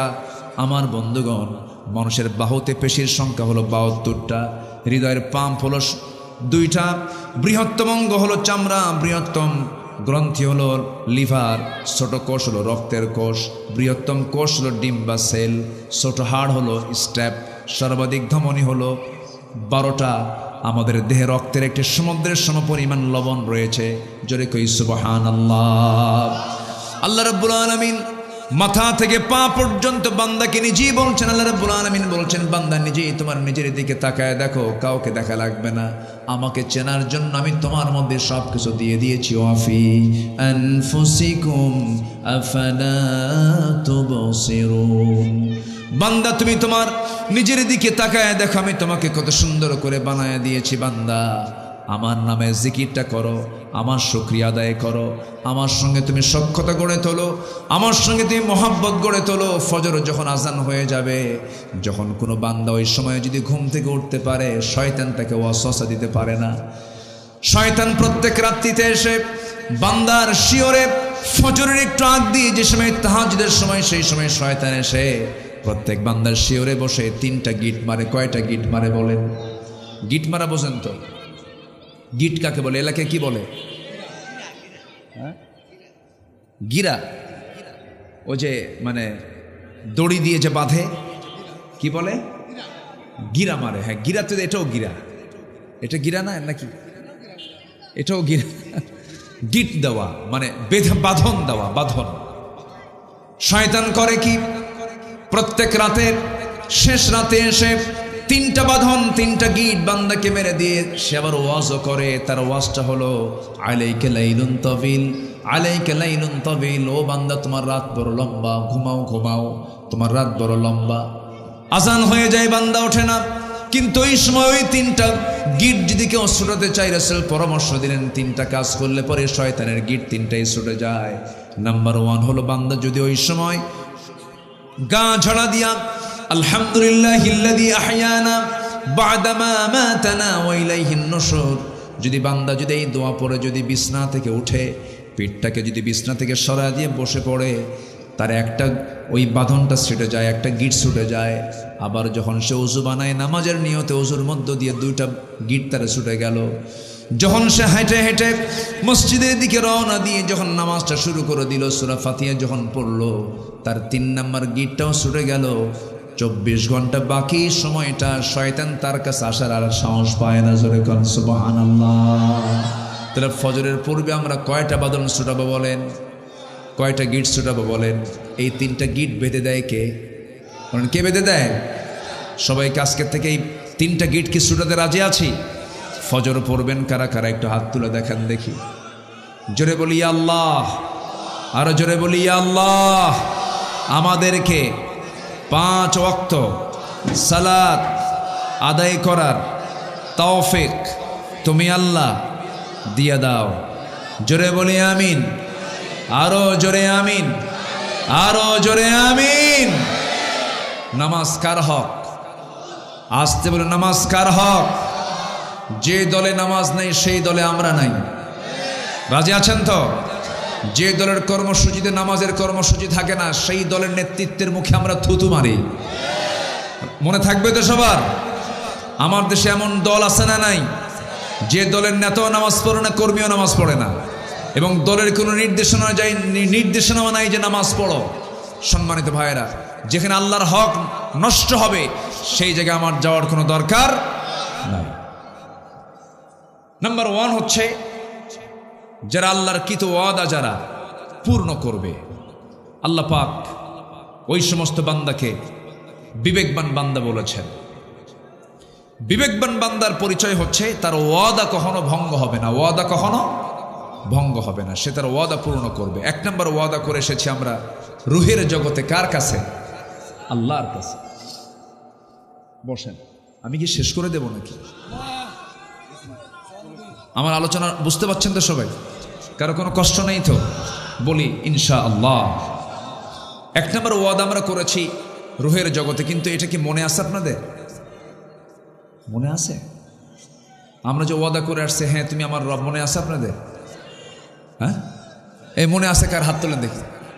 মনে আছে আপনাদের? কি কয়? আমার তো মনে নেই। রুহের জগতে আমাকে যে আল্লাহ প্রশ্ন করেছেন, আলাস্তু বিরব্বিকুম, আমি কি তোমার রব? হ্যাঁ তুমি আমার রব। এটা কি মনে আছে আপনাদের? কি কয়? হ্যাঁ, ভালো করে মনে আছে? জটিল ব্যাপার তো। আচ্ছা, মার দুধ খাইছেন, এটা কি মনে আছে? হ্যাঁ, বুঝলাম না কিছু। আচ্ছা, মার পেটের মধ্যে যে ছেলেটার মনে আছে? দেখছেন সেই সময়? তাহলে দেখছেন হালকা মনে আছে। মার পেটে ছিল, হালকা মনে আছে। আচ্ছা জি, বুঝতে পারছি। আমার সঙ্গে একটু মজা করতেছেন আপনারা। শোনেন, মার পেটে ছিলাম মনে নাই, মার দুধ খাইছি এটাও মনে নাই। 2 বছর বয়সে মনে থাকে? মনে থাকার কথা না তো। কিন্তু মার পেটে যে আমি ছিলাম এটা আমার মনে নাই, কিন্তু এটা অবশ্যই সত্য না মিথ্যা বলেন? সত্য। দুধ পান করেছে, এটাও সত্য। এরপরে তেমনি আমি যে রুহের জগতে ছিলাম এটাও সত্য। আমাকে প্রশ্ন করা হয়েছিল, আলাস্তু বিরব্বিকুম, আমি কি তোমার রব নই? হ্যাঁ তুমি আমার রব। এই যে আমি ওয়াদা করে আসলাম দুনিয়াতে, আমি যদি সেই ওয়াদা রক্ষা না করি, এটা হচ্ছে 1 নম্বর ওয়াদা ভঙ্গ হলো। কার সাথে? আল্লাহর সঙ্গে যারা ওয়াদা ভঙ্গ করবে তারা হলো বিবেকহীন। এই দুনিয়া এমনি এমনি হয় নাই। এই দুনিয়াটা একজন সৃষ্টি করেছেন, তিনি আমার কে বলেন? আল্লাহ। তিনি সৃষ্টি করেছেন, এত সুন্দর করে আকাশ বানিয়েছেন, এত সুন্দর করে জমিন সৃষ্টি করেছেন। 2 জন ইলাহ হলে পরে লা ফাসাদাতা, গন্ডগোল লেগে যেত। 2 রব হলে পরে 1 সূর্য নিয়ে মারামারি লাগতো। 1 রব বলতো সূর্য পশ্চিম দিকে উদয় হবে, আর 1 রব বলতো সূর্য পূর্ব দিকে উদয় হবে। গন্ডগোল লেগে যেত। এই পৃথিবী, আসমান, জমিনে যা কিছু আছে সব কিছুর রব একমাত্র একজন, তিনি আমার কে? আরো জোরে, তিনি আমার কে? সম্পর্ক করব আমরা কার সাথে? আসতে বলবেন না, কার সাথে? আল্লাহর সাথে। তিনি আমার সব। তিনি আমার প্রথম, তিনি আমার শেষ, তিনি আমার প্রকাশ্য, তিনি আমার গোপন। হুয়াল আউয়ালু ওয়াল আখিরু ওয়াল যাহিরু ওয়াল বাতিন ওয়া হুয়া বিকুল্লি শাইইন আলিম। জোরে বলুন আল্লাহু আকবার। সাহাবীরা তাদের জীবনের যত কাজ করেছেন এর মধ্যে সবচেয়ে বড় কাজ হলো আল্লাহর মোহাব্বত করতে গিয়ে দুনিয়ার সব কিছু তারা উৎসর্গ করে দিয়েছেন। দুনিয়ার কোনো কিছুর মায়ের জালে তারা পড়েন নাই।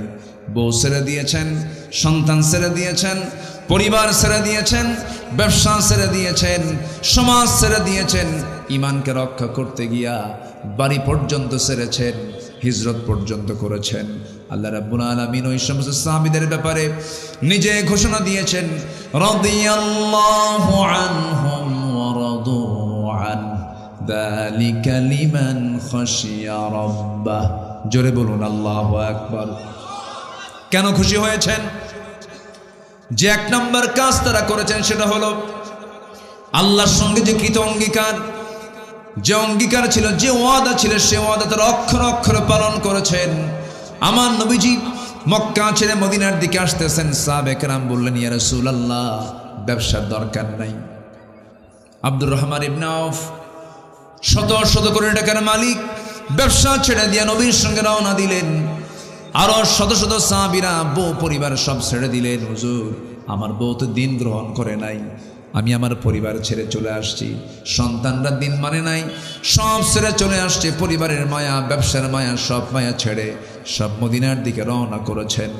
আমার নবীজি যখন মদিনায় হিজরত করে এসেছেন, একটা দম্পতি ছিল। সেই দম্পতি হলো আবু সালমা এবং উম্মে সালমা। এই দম্পতি দারুণ মিল ছিল, সুখের সংসার ছিল। রাসূল যখন মক্কা থেকে মদিনায় হিজরত করলেন, হিজরতের কথা শোনা মাত্রই আবু সালমা উম্মে সালমা দুজন মিলেই বলছেন, চলো আমরা দুজন মিলে রওনা দেই মদিনার দিকে।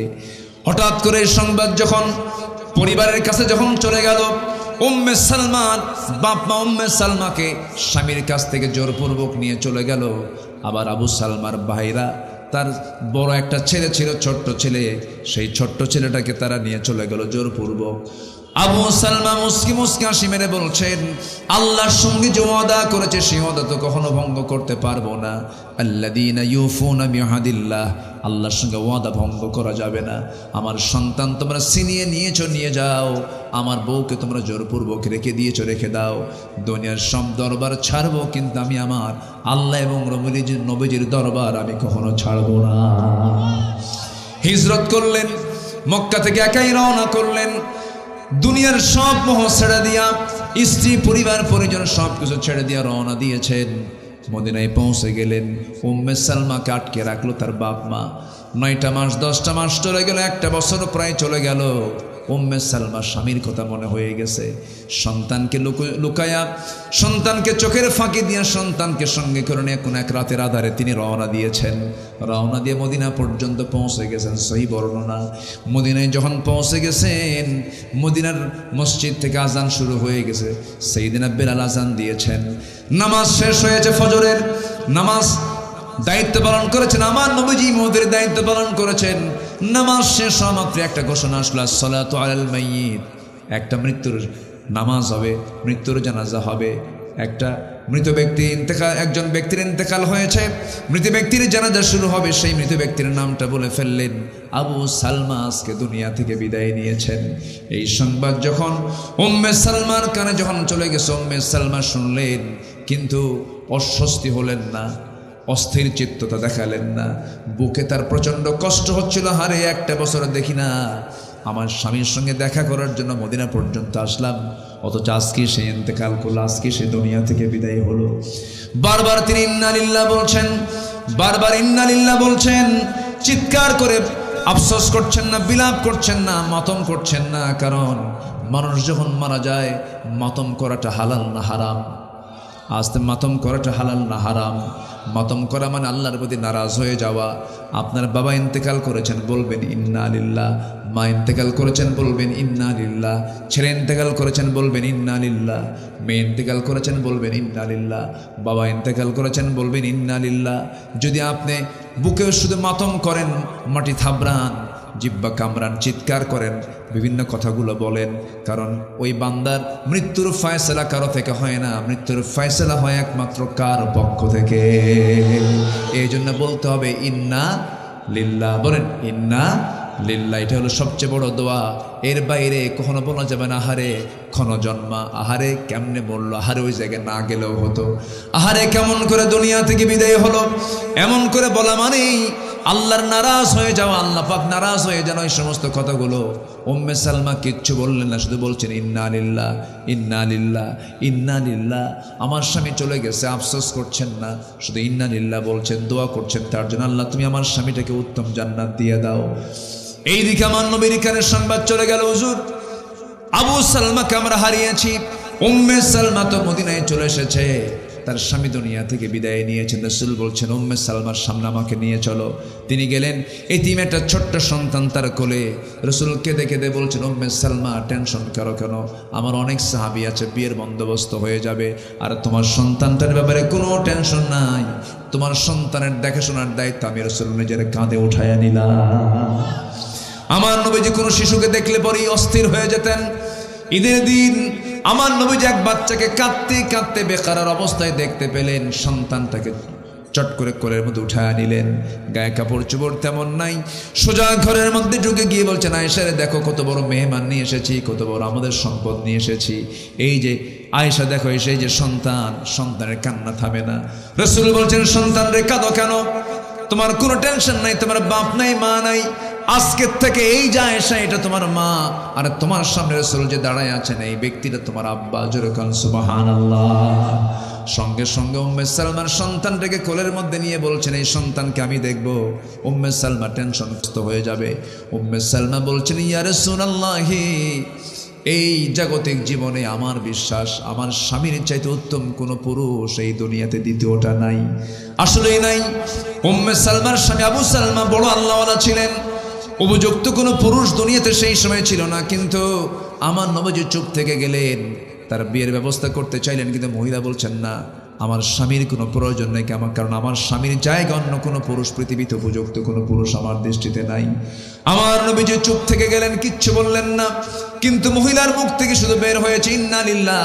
আল্লাহ পাক তার ধৈর্যের প্রতি খুশি হয়ে ইন্না লিল্লাহ বলার কারণে তার ধৈর্যের প্রতি আল্লাহ রাব্বুল আলামিন খুশি হয়ে রাসূলকে জানান দিয়ে দিলেন, হে রাসূল কোনো চিন্তা করবেন না, উম্মে সালমার জন্য পৃথিবীতে একজন পুরুষ উপযুক্ত, সেটা হচ্ছে না আপনি বিশ্বনবী মুহাম্মদ সাল্লাল্লাহু আলাইহি সাল্লাম। জোরে বলে সুবহানাল্লাহ, আল্লাহু আকবার বলেন।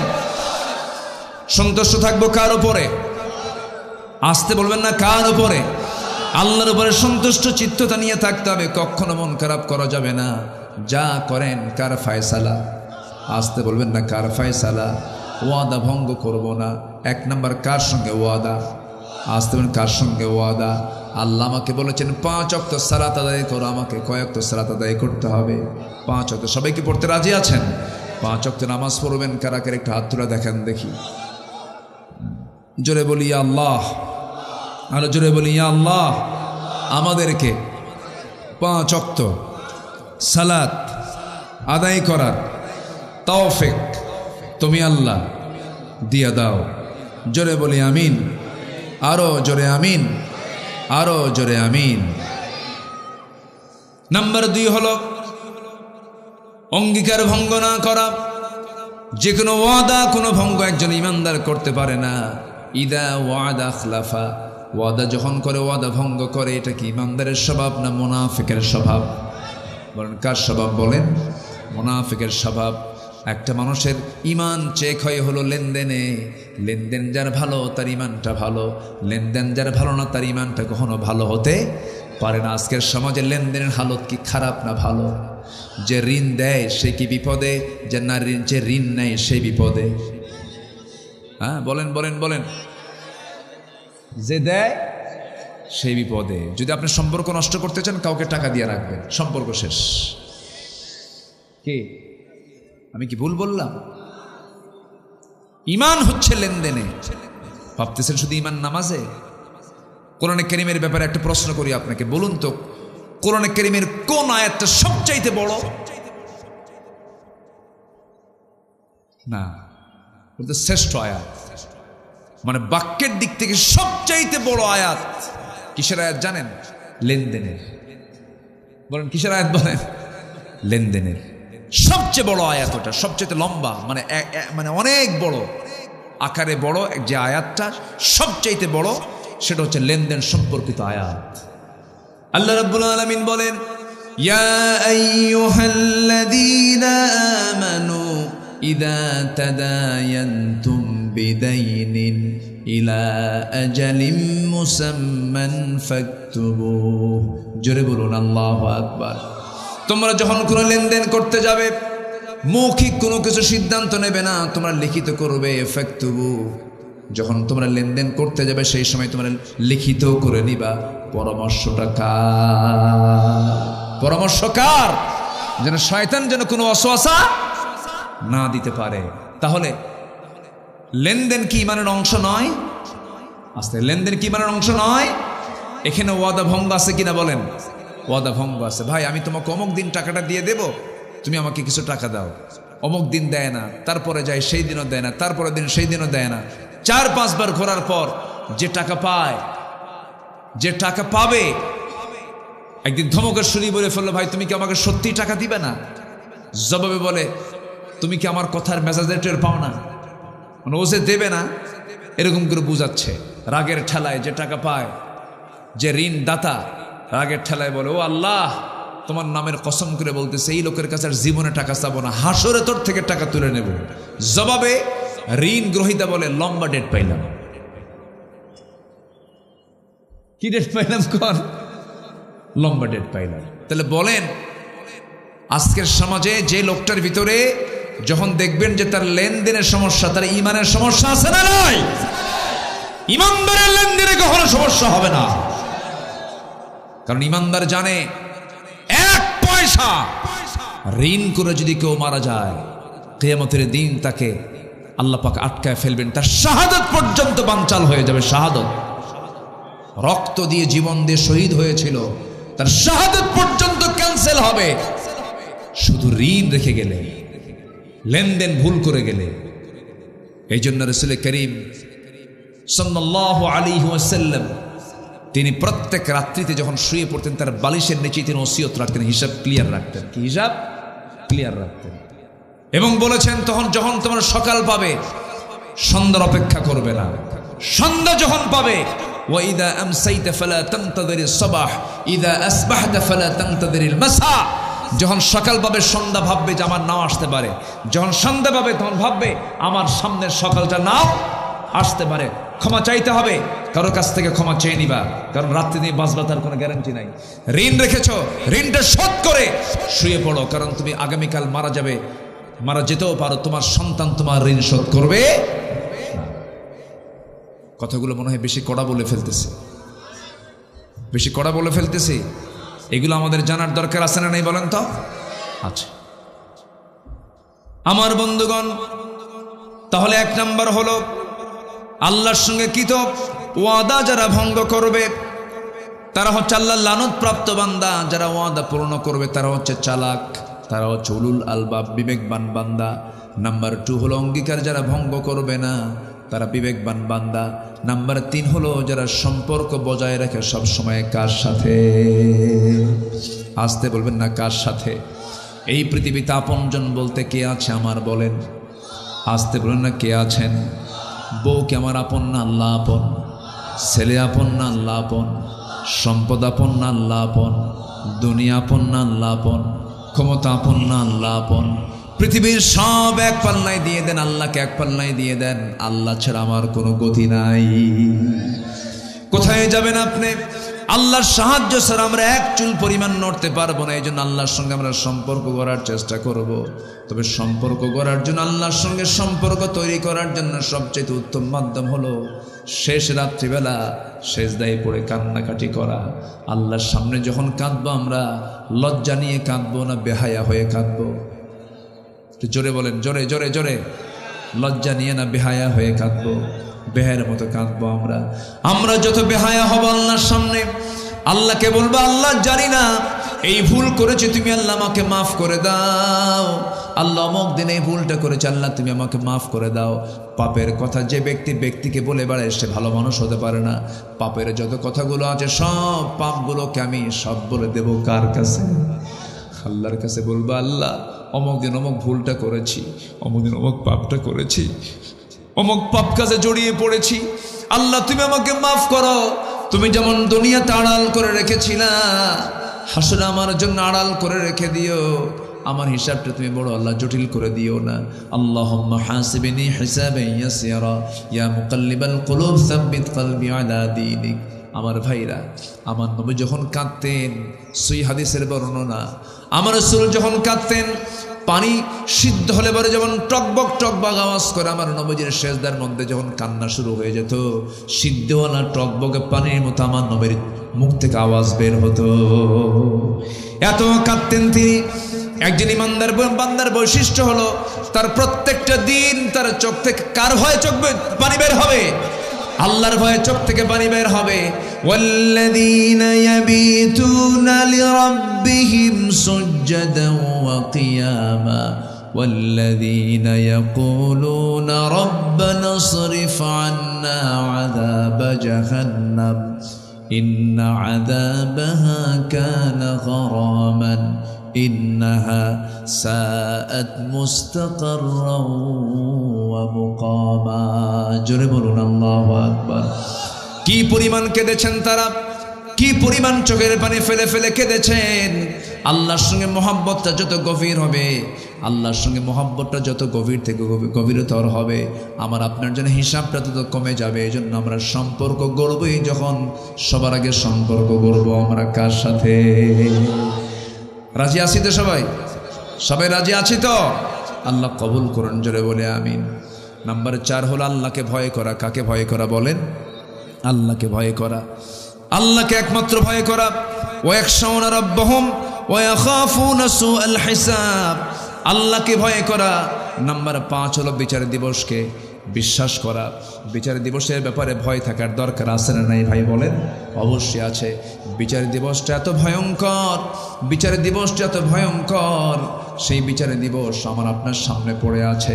আল্লাহ বলছেন, বান্দারের সেই দিন কোনো সুপারিশ গ্রহণ করা হবে না, সেই দিন কোনো বিনিময় গ্রহণ করা হবে না। সেই দিনের দৃশ্যটা ওই আয়াত আমাকে দারুণ ভয়ের মধ্যে ফেলে দেয়। মা পর্যন্ত স্বীকার করে বসবে আমার পেটে কোনোদিন সন্তান ছিল না। ভাই ভাইকে ভুলে যাবে, পরিবার পরিবারকে ভুলে যাবে। সেই কঠিন দিন, সেই কঠিন সময়ে আমরা যদি আমাদের আল্লাহর সঙ্গে সম্পর্ক যদি বজায় রাখতে পারি, সেই দিন সম্মানিত ফেরেশতা দিয়ে আল্লাহ রাব্বুল আলামিন আমাদেরকে আরশের আজিমের ছায়ার নিচে জায়গা দিয়ে দিবেন। জোরে বলে সুবহানাল্লাহ। আমার ভাইরা, বিচার দিবসকে ভয় করা উচিত। বিচার দিবস আছে না নাই? আসতে বলবেন না আছে না নাই? বিচার করবেন কে? আহকামুল হাকিমিন কে? বিচারপতি তিনি আমার কে? তিনি বিচার করবেন, তিনি সূক্ষ্ম বিচার করবেন। যা প্রাপ্তি তাই বান্দাকে বুঝায় দিবেন। সে আল্লাহর কাছে আমাকে আপনাকে যেতে হবে। এই জন্য আল্লাহর সঙ্গে সম্পর্ক আমরা বেশি করে গাঢ় করব। বিচার তো অবশ্যই হবে রে ভাই। আল্লাহ পাক আমাকে আবার জিন্দা করবেন, কবর থেকে আবার তিনি তুলবেন। এই কাফের মুশরিকরা, নাস্তিকের বাচ্চারা হাসি আর বলে, হুজুররা কি গাল গপ্প কয়। না না, গাল গপ্প নয় আমার বন্ধুগণ। আল্লাহ তাআলা আমাকে মৃত্যু করে আবারকে জিন্দা করতে পারেন না বলেন? আসতে বলেন, পারেন কিনা বলেন? অবশ্যই পারেন। প্রথম সৃষ্টি কিন্তু কঠিন, দ্বিতীয় সৃষ্টিটা কিন্তু দারুণ সহজ ব্যাপার। প্রথম সৃষ্টি যে আল্লাহ করলেন, সেই আল্লাহ আমাকে অবশ্যই দ্বিতীয়বার সৃষ্টি করতে পারবেন, এটাই স্বাভাবিক। এই এলাকায় আলুর চাষ হয় কিনা জানি না। আলু হয়, আলুর চাষ একটু কম হয়। উত্তরাঞ্চলে আলুর চাষটা বেশি হয়। আলুর চাষি যারা আছেন, আলুর চাষ নিয়ে যাদের নলেজ আছে, বড় আলু যদি জমিতে লাগাতে যায়, বড় আলু কিন্তু একটা লাগায় না, সে আলুটাকে কেটে কেটে কয়েক টুকরা করে ছোট ছোট করে আর মাটির নিচে আলুটা রেখে আসে, টুকরা টুকরা করে রেখে আসে। ছোট আলু হলে পরে ছোট্ট আলুগুলো ওই মাটির নিচে দিয়ে দিল। 1 মাস 2 মাস 3 মাস পর সেখান থেকে গাছ হলো, সেখান থেকে আবার সেখান থেকে আরও কিছু আলুর জন্ম হলো। যে আলুটা জমিতে লাগাইছে 2 মাস পরে যে আলু লাগানো আলু, সে আলু কি থাকে না মাটি হয়ে যায়? মাটি হয়ে যায়। ওই আলুটা মাটির সঙ্গে পচে যায়, কিন্তু ওই আলু থেকে আরো 7টা 8টা 10টা 12টা পর্যন্ত বহু আলু আল্লাহ যদি পয়দা করতে পারেন, আমার আপনার চোখের সামনে এত বড় প্রমাণ, সে আল্লাহ কি আমার আপনার মৃত্যুর পরে ওই মাটিতে আমার লাশ রেখে ওটাকে মাটির সঙ্গে মিশাইয়া দিয়ে আবার কি তিনি আলুর মতো জীবন দিতে পারেন না? তিনি কে? এই বিশ্বাস যার যত গাঢ়, তার বিবেক তত মজবুত থাকবে, সে বিবেকবান। উলুল আলবাব, ইন্নামা ইয়াতাযাক্কারু ইল্লা উলুল আলবাব। আল্লাহ কবুল করুন, জোরে বলি আল্লাহু আকবার।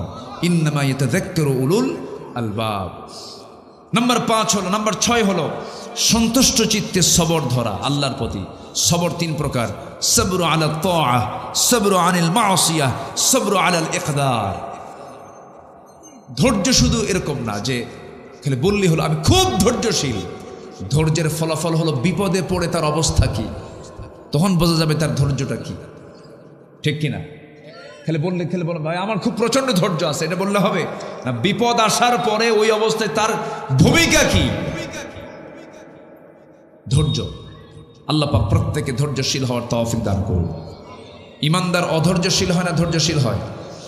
যখন আপনি ধৈর্য হারিয়ে যখন রেগে যাবেন, তখন আপনার ইমান থাকবে না, ঝুঁকিপূর্ণ হবে, ঝুঁকিপূর্ণ হয়ে যাবে। ইমান যখন তখন টলমলো করবে, যে কোনো সময় ইমান হেরে যাবে, ইমান শয়তান ছো মেরে নিয়ে চলে যাবে। ইমানদার কখনো অস্থির চিত্ততা নিয়ে ধৈর্যহীন হতে পারে না। নাম্বার 7 হলো, আল্লাহ পাক নাম্বার 7 নিয়ে এসেছেন হলো নামাজ। ওয়াল্লাযীনা সাবারু বিতিগা ওয়াজহি রাব্বিহিম ওয়া আকামুস সালাতা, যারা নামাজ কায়েম করবে। যারা কি কায়েম করবে বলেন তো? নামাজ কায়েম করবে। আমার কি সবাই নামাজ পড়বো না ইনশাআল্লাহ? এবং যারা দান করবে, ওয়ানফাকু মিম্মা রাযাকনাহুম সিররান ওয়া আলানিয়াতান, এবং যারা গোপন এবং প্রকাশ্যে দান করবে। কার পথে? আল্লাহর পথে। দান রাসূল এমন পরিমাণ করতেন, প্রবাহিত মানে বাতাসের মতো। বাতাস যেমন চলতেই থাকে, থামাথামি নাই, ঠিক তেমন আমার রাসূল যখন দান করা শুরু করতেন থামতেন না, শুধু দিতেন আর দিতেন, শেষ পর্যন্ত তার কাছে কিছুই থাকতো না। আল্লাহু আকবার বলে। যারা গোপন প্রকাশ্যে যারা দান করবে, সব কিছু না কিছু অংশ? বলেন আমাকে আপনাকে আল্লাহকে, আল্লাহ যে দান করতে বলেছেন সব না কিছু? বলেন বলেন বলেন বলেন। সব না কিছু? সব না কিছু, কিছু অংশ। ওমিম্মা রাযাকনাহুম ইউনফিকুন, আমি তোমাকে যে রিজিক দিয়েছি তা থেকে কিছু অংশ তুমি দাও। কার কথা? আল্লাহর কথা। যারা দান করে তারা বিবেকবান, তাদের সেন্স ভালো, তারা একমাত্র আল্লাহ তাআলার উপদেশগুলো শুনতে পারে। আচ্ছা, নাম্বার 9 হচ্ছে ভালো কাজের দ্বারা মন্দ কাজকে প্রতিহত করা। ভালো কাজের দ্বারা ওয়ায়াদরাউনা বিল হাসানাতি সাইয়্যাতা উলাইকা লাহুম উকুবাদ দার, যারা ভালো কাজকে মন্দ কাজকে ভালো কাজের দ্বারা প্রতিহত করে, মানে ভালো কাজ নিয়ে আসে, মন্দ কাজকে কি করে? সরাইয়া দেয়। আল্লাহ পাক বলছেন এই সমস্ত বান্দাগুলো আমার বিবেকবান বান্দা।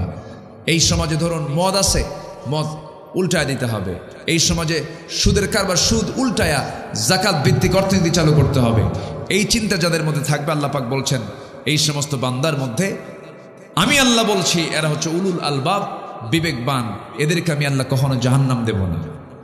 শুধু জাহান্নামটা দেবই না তা নয়, জান্নাতটা দেব, কিন্তু সেই জান্নাতটা তাদের জন্য সামান্য প্রাপ্তি হবে। তারা শুধু একা যাবে না, সেই জান্নাতে তারা তাদের আব্বা আম্মা আত্মীয় স্বজন সহ জান্নাতে অনেক লোককে সে একসঙ্গে জান্নাতে নিয়ে চলে যাবে। কিন্তু এই সমস্ত আত্মীয় স্বজন বাপ মার জীবনটা হতে হবে শিরিকওয়ালা না শিরিক মুক্ত। শিরিক মুক্ত জীবন যদি গড়তে পারে, ওই সমস্ত বিবেকবান বান্দাকে আল্লাহ তাআলা এমন ক্ষমতা দান করবেন, সে শুধু নিজেই যাবে না, তার আত্মীয় স্বজনকে নিয়ে জান্নাতে চলে যাবে। জোরে বলে সুবহানাল্লাহ। কেমনে বলছেন দেখেন, এই যে জান্নাতু আদনি ইয়াদখুলুনহা ওয়া মান সালাহা মিন আবাইহিম ওয়া আজওয়াজিহিম ওয়া যুররিয়াতিহিম ওয়াল মালাইকাতু ইয়াদখুলুনা আলাইহিম মিন কুল্লি বাব। আল্লাহু আকবার বলেন। সে শুধু একা যাবে না, এই 9টা গুণ যার মধ্যে থাকবে, তার বাপ, তার আত্মীয় স্বজন, তার পরিবার পরিজন সবাইকে নিয়ে যাবে, যদি তাদের মধ্যে শিরিক না থাকে। আল্লাহু আকবার বলেন। কত বড় অফার আল্লাহ পাক দিচ্ছেন। আসুন আমরা এই আয়াতগুলোর উপর আমাদের জীবনকে সুন্দর করে ঢেলে সাজাই। আল্লাহ পাক সেই তৌফিক সবাইকে দান করুন। জোরে বলি আল্লাহুম্মা আমিন। অনেক রাত হয়েছে, জাস্ট 11:59 39 সেকেন্ড চলছে। আমরা আর সময়টাকে বাড়াবো না। অনেক মা বোন বাচ্চা সহ আসছেন, বাচ্চারা কান্নাকাটি করছে, প্রচণ্ড শীত আমি অনুভব করছি, কারণ আমি এখনো ঘামি নাই। না ঘেমে যাওয়া মানে কি? প্রচণ্ড শীত কাজ করছে। এই শীতের মধ্যে আপনারা অনেক সময় দিয়ে আমাকে সহযোগিতা করেছেন আলোচনা শুনে, আপনারা আলোচনা শুনেছেন। আল্লাহ পাক তুমি সবাইকে জীবনে এগুলো আমল করার তৌফিক দাও। জোরে বলি আল্লাহুম্মা আমিন। এই আশাবাদ কামনা করে আমরা এখন দোয়ার দিকে যাব। আমরা চাইবো কার কাছে?